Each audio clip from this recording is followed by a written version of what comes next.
Et pour aborder justement ce sujet, nous sommes en ligne avec Henri-Désiré Ndouzi, producteur associé du JT diplomatique et contributeur à la Voix de l'Amérique. Bonjour Monsieur Ndouzi, dites-nous que cache ce coup d'État devenu récurrent en Afrique de l'Ouest notamment. Alors, cette situation récurrente que vous dénoncez sur le continent africain, notamment en Afrique de l'Ouest, est en réalité la conjonction de trois phénomènes qui se produisent de manière, j'allais dire, concomitante. D'abord, vous avez une montée irrésistible et une progression rapide du terroriste islamiste dans cette partie du continent africain, combiné, malheureusement, il faut bien le dire, à une incapacité de ces pays à pouvoir faire face à cette menace. Je rappelle quand même que le Burkina et le Mali font partie du G5 Sahel. On ne peut pas dire que le G5 Sahel ait donné de résultats satisfaisants.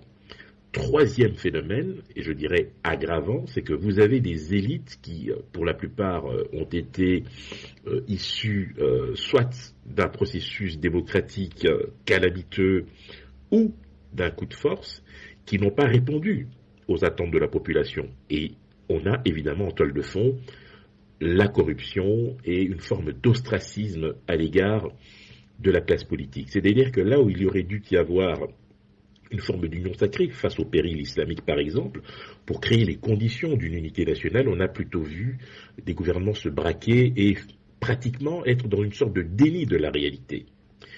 Donc, à ce petit jeu-là, malheureusement, le soutien populaire devient presque automatique lorsqu'il y a un coup de force, et certains n'hésitent pas à parler de coup d'État populaire. Mais ça, c'est un autre débat, à mon avis, il faudra consacrer d'autres émissions. Plusieurs observateurs pensent que c'est la France qui serait derrière ces crises. Quel est votre avis?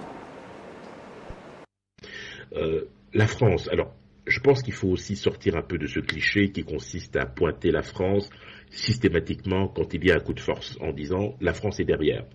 Ce n'est pas la France qui a, j'allais dire, minimisé la capacité de ces pays à se défendre. Ce n'est pas la France qui a mis au pouvoir, suite à des élections démocratiques, des gens qui ont déçu. Il faut quand même rappeler qu'en Guinée, par exemple, Alpha Condé a déçu. Il faut rappeler qu'au Burkina, il y a eu notamment en 2015-2014 cette révolution populaire qui s'inspirait d'une certaine manière du modèle de Sankara, qui a très vite été déchanté ou en tout cas déçu parce qu'il y avait une incapacité à prendre les choses de manière rationnelle. Bref, vous l'aurez compris, il y a toute une série de choses qui, malheureusement, ne sont pas du fait de la France. Ce que l'on peut peut-être reprocher à la France, c'est d'avoir voulu maintenir un système qui dure depuis de très longues années, en liant certaines élites, effectivement, et en les convaincant de s'aligner sur ces positions. Mais pour le reste, je pense qu'il ne faut pas minimiser la capacité populaire à se prendre en charge et à créer les conditions.